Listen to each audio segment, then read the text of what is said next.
In the last lecture, we looked at the growth of trade and the growth of towns and urban life.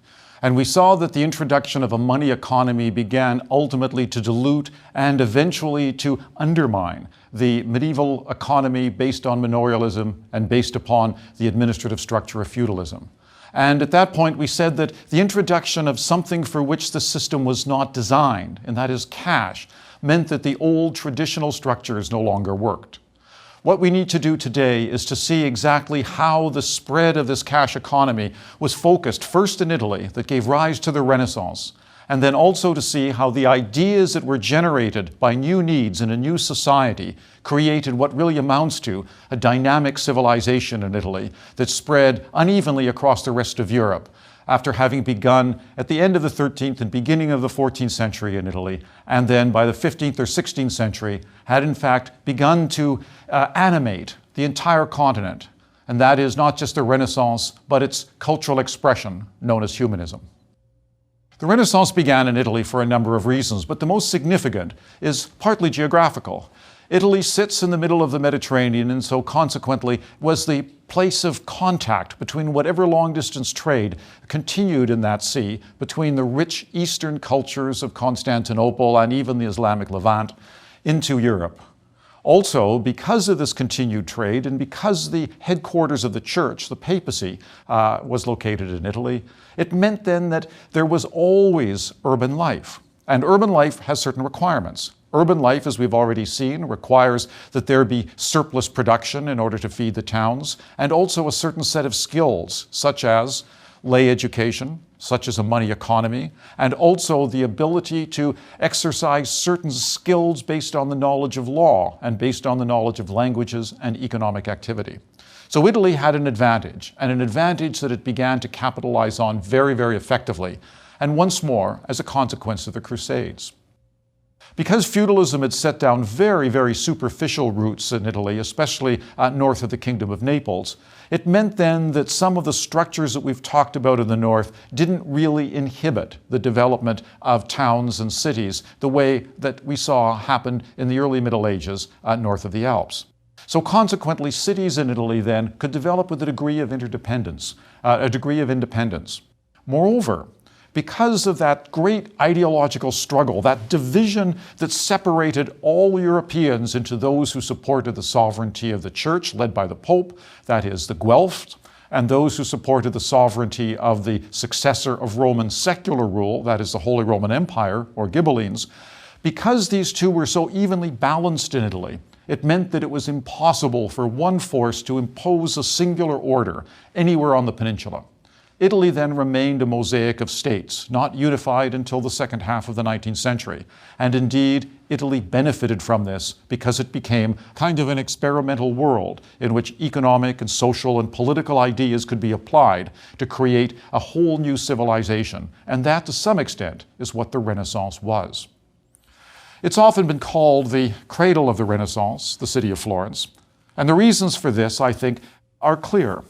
Florence was an unusual place. Indeed, Florence was a unique place. Florence was not one of the great trading cities of Italy like Genoa or Pisa or Venice or Amalfi, those cities that had grown extraordinarily rich because of the Crusades. Italy, in fact, produced enormous wealth as a consequence of long-distance trade, but not only the seaports. Italy grew wealthy also through the manufacturing of luxury goods. To a large degree, the luxury goods that were sold in the north by Italian merchants were imported. But one thing, high-quality woolen cloth, was produced in Florence. It was the best cloth in Europe, and enormous profits were made as a consequence. Moreover, the Florentines were Guelphs, supporters of the papacy, and consequently the excess capital, the profit made from this woolen industry, allowed this money to be used by the church. And so Florence became the papal bankers, able to collect the dues and fees owed to the church across Europe, and Florence became even richer because the banks in that city, like the Bardi and the Peruzzi that we've already seen, became in fact the banks not just of Florence, not just of Italy, but in fact of the entire continent. There was a problem though. The traditions of the Middle Ages still existed. There still were rural nobles with vast tracts of land who still followed a chivalric culture. After all, the invasions of not just the barbarians, but later the Germanic emperors and others had put down superficial roots of a kind of landed nobility, unlike the North. And these nobles believed that they, like all nobles, had the unique right to rule. Well, the Florentine merchants were new men. They made their own fortunes. They worked. They actually did not fit, like so many merchants, into that tripartite division of society. So a natural tension would develop. And to some extent, the example of Florence provides a model for what happened on the continent.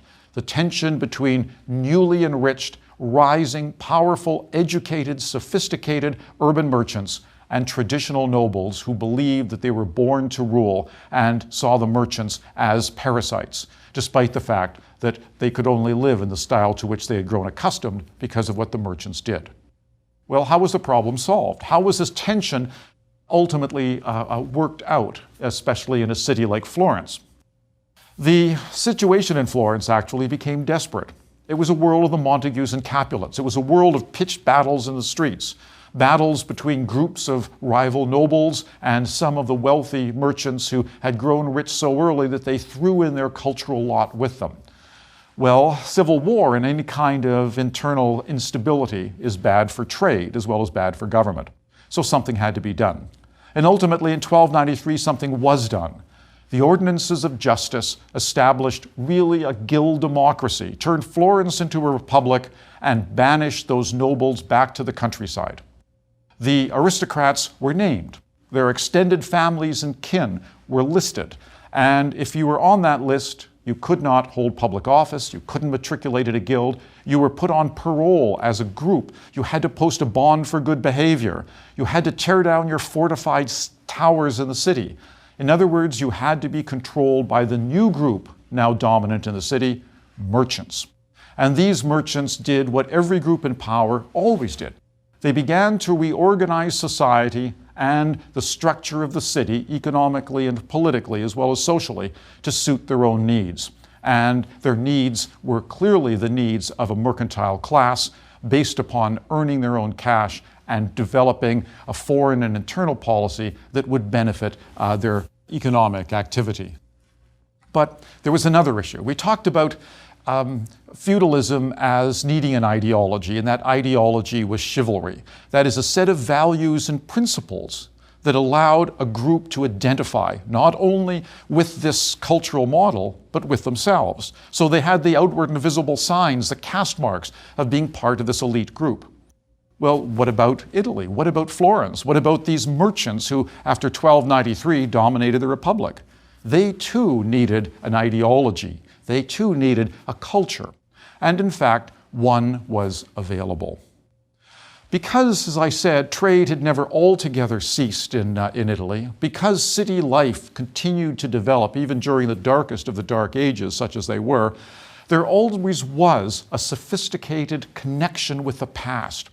The ruins of the ancient world were everywhere. The Roman roads were still in use, and you could see through the continuing institutions like the Roman Church, and especially the papacy in Rome, direct connections to the ancient past.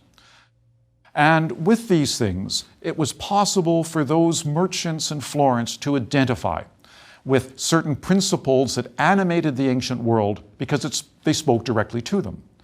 If we think of Florence, Florence was a republic. There weren't many models of republicanism available north of the Alps. So republicanism then could only be animated by a return to the ancient Roman Republic. And moreover, they saw in so many of these ancient Romans and in their writings connections that gave them advice and gave them some measure of guidance in their own lives. So, for example, Cicero was a person born in one class, in the equestrian class, worked his way into the senatorial class, was educated as a lawyer, practiced as a lawyer, wrote philosophy, educated at Plato's Academy, and also held public office, married and had children. These models were the models of the Florentine patrician elite. They were the same. So they began, in fact, to look into ancient Rome in particular, and then later ancient Greece, for models of behavior that permitted them to jump across what they defined as that medium aevum, that middle age of feudalism, and they saw as Gothic. To us, Gothic is an architectural term, and we see the great cathedrals of the north as being some of the most splendid monuments of human ingenuity. To a Florentine, the word Gothic meant barbarous, pertaining to the Goths that had destroyed the empire. They then wanted to avoid anything that was Gothic, that was medieval, that was barbarian, and in fact to reject these things and to create a new world based upon revitalized, reanimated ancient models, the models of the ancient world. Florence then provided the absolutely perfect area, the cradle for the development of these ideas. And it happened as a consequence of almost an accident of birth. A remarkable man, Francesco Petrarch, was born the son of a Florentine exile who ultimately went to the papal court in Avignon, and we will discuss why the papal court was in Avignon in a subsequent lecture. And his father there found work, and Petrarch himself grew up and was educated there and then later in Italy. He was a man then who had no native land. He had no place that he could identify as being his alone, something that defined him in terms of the greater principles and ideals that constituted his own life. Moreover, because he was educated in Roman law, he saw men like Cicero as giving much better advice to those who were living their lives on earth. The theology of the Middle Ages, that scholasticism, which is the application of Aristotelian logic to theological questions, he saw as totally unnecessary and barbarous. Moreover, he even found that the Latin style in which these things were written so uncongenial that he knew he had to return back to the ancients in order to get good Latin so that he could express good thoughts comfortably and well. He believed that there was an indissoluble union between good language and good ideas. And once good ideas were available, men, because of their natural human dignity, would see them, follow them, institutionalize them, and we would all live happily ever after. Petrarch then, in many ways, was the father of humanism, because he took ancient texts like Cicero and applied them to the context of his own life and to his own world. And he rejected the Middle Ages. He really was beginning to lay the platform on which a new cultural model was being built, a humanistic model in which antiquity would become the animating force. Antiquity would be the engine that would alter European civilization in a profound way. Well, what's the connection between Petrarch and Florence? Petrarch never returned to his native Florence, despite the fact he was given many offers, which he always turned down. Usually there were university positions, and no one can imagine Petrarch grading papers. So he decided to stay where he was happiest, and that is anywhere where he could move freely. But he had a close friend, and that close friend was himself a remarkable man, Giovanni Boccaccio. Boccaccio, who is the exact contemporary of Petrarch, Petrarch dying in 1374 and Boccaccio in 1375, Boccaccio did return to Florence, did teach at the university. He taught Dante, but he also brought the ideas that Petrarch had developed into the Florentine polis. Around him grew a group of students who were animated by these ideas of living a good secular life, of leading a life that was beneficial to the community, not necessarily through seeking God and salvation for yourself, but rather, in fact, seeking the well-being of the collectivity, the community, the city. This then was one of Petrarch's gifts, interpreted through Boccaccio. Petrarch had solved a problem that was fundamental to the Western condition, and that was Cicero and all of those other ancient Romans before the advent of Christ were pagans. How could you take their advice seriously? How could you follow their examples when, in fact, they may have been justified pagans, but they were still pagans with no hope of salvation? Well, Petrarch solved this, and Boccaccio put it into action by saying that men like Cicero and the other ancients were good men. They were good men in secular terms, and what we need are secular values. Florence was a mercantile republic. It was governed by guilds of merchants and of artisans. It was a place that required the kind of allowance to get through the day after working in the counting house or working in the shop. Traditional scholasticism and traditional Franciscan Christianity didn't really work very well for them. But the ideas that Petrarch had developed and that Boccaccio spun in the city worked very well. The result was that this humanistic model became not only associated with Florence, it set down such deep roots that in fact the history of the Renaissance in Florence can be traced almost through the exemplars of that new philosophy and that new humanistic attitude.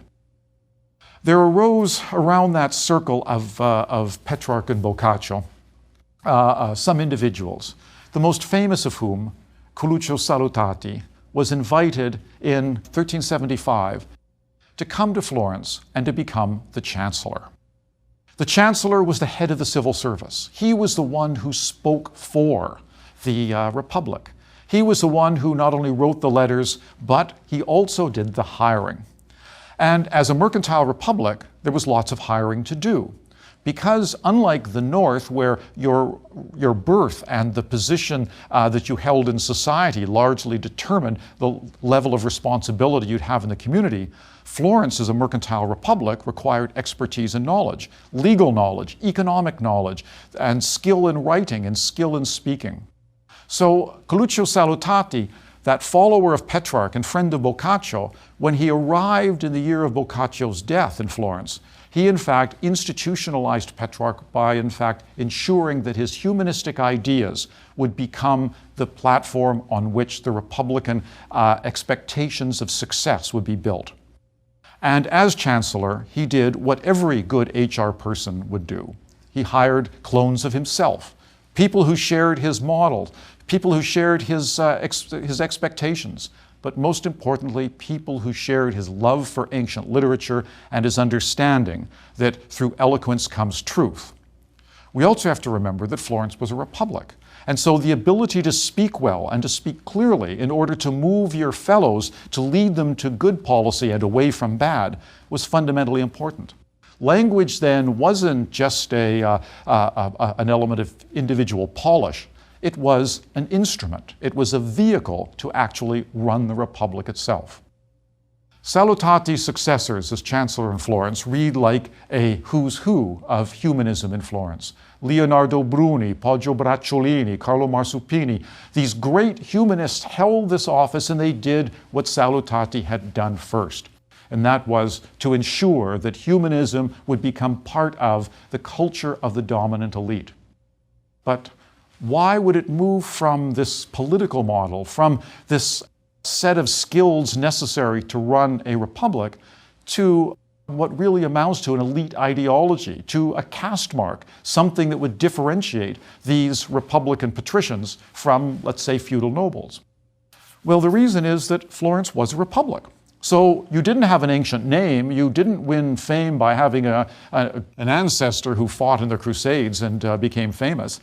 You didn't own vast estates. You established your position by your personal qualities, your personal achievements, your level of education, the degree of eloquence, the way you could control the Republic through your knowledge of law, your knowledge of rhetoric, and your own personal virtues. So humanism then became not just a vehicle, not just an instrument. Humanism became, in fact, the ideology of the Florentine patriciate, the elite. Fathers educated their sons in humanism so that they could hold high office. And so the very ability to write and speak elegant Latin in the best classical manner indicated that they were part of this elite group. And so your position, your caste mark in the city, was your ability to connect with and reflect humanism. Well, this humanist model continued. It lasted throughout the entire period of the Republic. It lasted because it largely worked. It's not an accident then that those years between the establishment of the humanist republic under Salutati to the coming of the Medici were in fact one in which humanism became the model for human behavior. Florence, in fact, began to exemplify a set of values that then spread rapidly and quickly through the rest of the Italian peninsula. These principles of humanism pertain not just to Florence, even though to some extent they could be crystallized in Florence most easily. They were a set of principles that worked almost everywhere in the Italian peninsula, because the Italian peninsula was, in fact, a place composed of cities like Florence, city-states that had their own particular needs. Humanism proved to be remarkably flexible. The ability to speak well, the ability to write well, knowledge of law, knowledge of rhetoric, and knowledge of that studia humanitatis, that study of the humanities, the knowledge of moral philosophy, or really ethics, the knowledge of poetry, of history, of rhetoric. These things moved from one city to another, from the Republic of Florence to the princely courts, to, in fact, papal Rome. Why? Because they worked. They were useful, and what's more, they became generalized caste marks. In Florence, this patrician model, this exemplary following of humanist education, was something that provided variation in status within the city.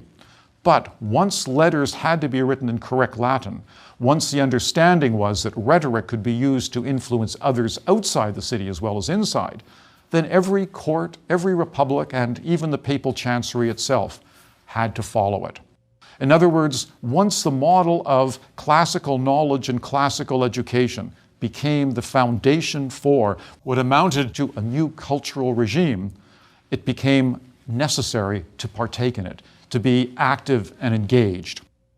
And also, if we go beyond just the idea of the instrumental, that is, what is useful in government and in business, and into some of the softer elements of any culture, such as art and sculpture and architecture, we can see these same principles beginning to work. The idea of humanism is the development of the individual self in the secular context of the polis, the mutual responsibility of the educated polished self in the context of the community and how to benefit one another in the most appropriate way. But in a republic like Florence, how do we know that we're talking about the same thing? When we talk about abstractions, how do we understand that they're the same? Well, you need to develop all kinds of instruments. Language, of course, is the clearest and the best. By good description using effective words, you know that you're externalizing yourself. But what about what the eye sees? When we look at a landscape, how do I know you see what I do? Well, it was necessary then to similarly invent other instruments, such as reproducing what the eye sees through linear perspective, through correct anatomy, and those other elements that constitute the art of the Renaissance. So the artistic efflorescence that began in Florence followed the same pattern as this intellectual revolution that we've talked about in the city. The artistic efflorescence of Florence was in fact another sign, it was another representation of this revolution that we're discussing. It was necessary to have surplus wealth, to be sure, because art is expensive, architecture requires a significant investment, and especially if it's public, because it means that the community must have sufficient wealth in order to pay for it and to sustain it. So Florence then wanted to make sure that the ideas and principles of antiquity reflected in individual accomplishment could be visible to the community as well, to the polis, to the city. And to do this, they had to then recover classical architecture, the proportions of the human body and buildings, the effectiveness of classical buildings in their use and their flexibility. Similarly, the rise of reproducing what the eye sees through perspective, and also things like portraiture. If we're going to talk about someone, isn't it useful to know what that person looks like? The Middle Ages, in its rather schematic view of society based upon abstractions, if you wanted to represent a bishop, you represented bishopness, or a saint, it would be holiness, or a pope, it would be popeness. The individual features of that pope or that bishop or that individual really didn't matter. But in a world where it's important to understand the self in a secular environment in which human value is obtained, then it becomes extraordinarily important to know that, to be able to identify those individuals. So portraiture was recovered as an art form, and by the time we reach the 1420s and 30s, we've in fact got sculpture, portrait busts, painting, linear perspective, the recovery of classical architecture through the recovery of classical architects such as Vitruvius. And Florence then becomes a very different world and a different place. And the models that the Florentines polished and developed could then be adopted by others. So the Renaissance in Italy did have much to do with those rather necessary connections of long-distance trade, of sophistication, and of surplus wealth. You can't have culture without wealth. But there was more to it. The Italians had need of another instrument of identity. And it's that identity that really gave rise to humanism as an elite ideology. And once it was established as an elite ideology, it had then to be institutionalized and to become part of a system of education that lasted right up until the First World War in most countries. Even I, in school, because I was in a university stream, I had to learn Latin. All educated people knew Latin. So it was part of my curriculum. It lasted then until the 1960s. So this idea then that the classical world can provide a set of models and examples really constitute humanism. The world changed somewhat, and to some degree for the better, after the Medici took the city in 1434. The Medici family in 1434 effected a kind of popular coup with the support of most of the citizens. And they, rather than overturning the republic, managed it. The great danger in any republic is factionalism, is stasis, where the self-interest of individuals and groups ultimately trump the advantages of the interests of the community. Consequently, it was necessary for someone to manage this, to determine what the best interest of the community of the city really should be. And that is what Cosimo de' Medici, and particularly his grandson Lorenzo the Magnificent, did. Until Lorenzo's death in 1492, Florence was a remarkably stable place. And this environment of humanism became institutionalized even more deeply. And the Medici had the funds, because of their enormous wealth through banking, to provide patronage so that the very best could rise. Florence then became not just a model of humanist ideals and not just a laboratory of humanist experimentation. It became something else. It also became the center of patronage, and the Medici and others wanted to make sure they had the best. It was a world of competition where you had to compete for your patronage, and it was a world that attracted the best artists, thinkers, speakers, rhetoricians, teachers from everywhere.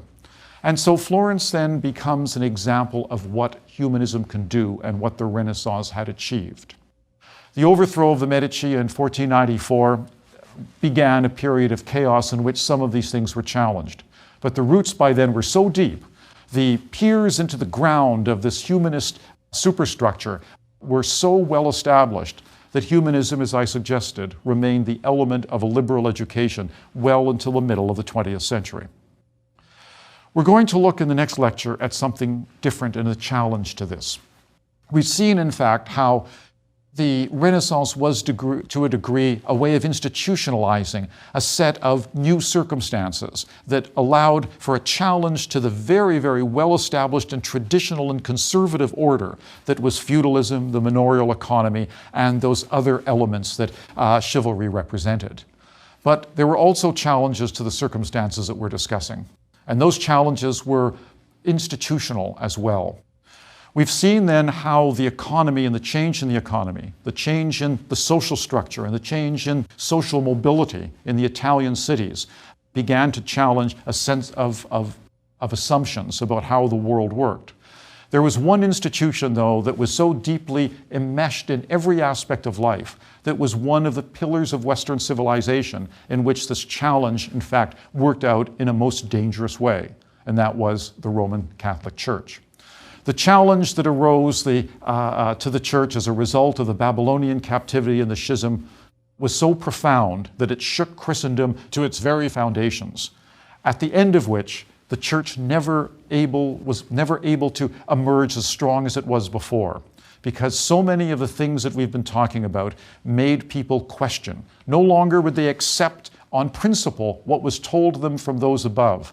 The idea then of only believing those who were believed to have particular knowledge based on rank or based on position in society or based on birth, these were being challenged to the point that even the structure and institution of the Roman Church could in fact be questioned.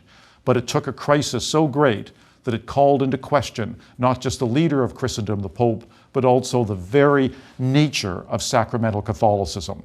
And we are then laying the foundations for another challenge, another revolution that would reach fulfillment as humanism and these new principles of social mobility and new structures of society, new ways of defining power, cross the Alps and set down roots elsewhere in Northern Europe, including in Saxony.